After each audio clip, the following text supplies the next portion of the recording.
చాలా అద్భుతమైనటువంటి కార్యాలయం. ఈరోజు చాలా డిజైన్ కూడా చాలా బాగుంది. లోపల బ్లాక్స్ కూడా చాలా డీటెయిల్గా అవసరాన్ని బట్టి చేశారు.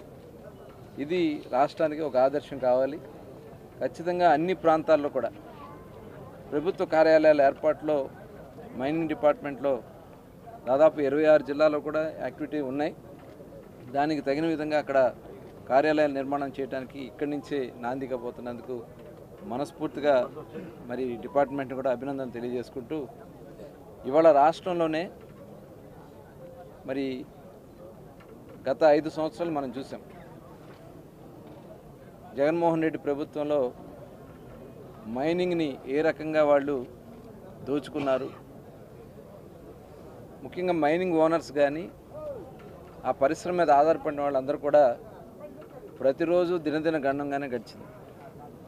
కానీ గౌరవ ముఖ్యమంత్రి చంద్రబాబు నాయుడు గారు కూటమి ప్రభుత్వం వచ్చిన తర్వాత చాలా పారదర్శకంగా మేము ముందుకెళ్తూ మరి ఈరోజు ఒక పాలసీ కూడా తీసుకున్నాం. మైనింగ్ పాలసీ తీసుకుని గత ప్రభుత్వంలో వాళ్ళు వేసినటువంటి ఫైన్స్ కానీ వాళ్ళు బలవంతంగా లాక్కున్నటువంటి కొన్ని మైన్స్ని కానీ ఇవాళ మళ్ళీ తిరిగి ప్రారంభించి తిరిగి ఈ రాష్ట్రంలో మైనింగ్ యాక్టివిటీకి పెద్ద ఎత్తున పెట్టవేయటం జరిగింది.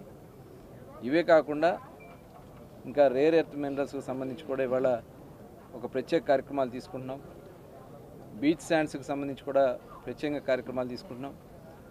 ముఖ్యంగా శాండ్ కూడా ఏదైతే ఇవాళ ఇసుక గత ప్రభుత్వంలో దోపిడీ చేశారో గౌరవ ముఖ్యమంత్రి గారు ఆదేశాలతో ఫ్రీ శాండ్ పాలసీ ఇవాళ రాష్ట్రంలో అమలు చేస్తున్నాం.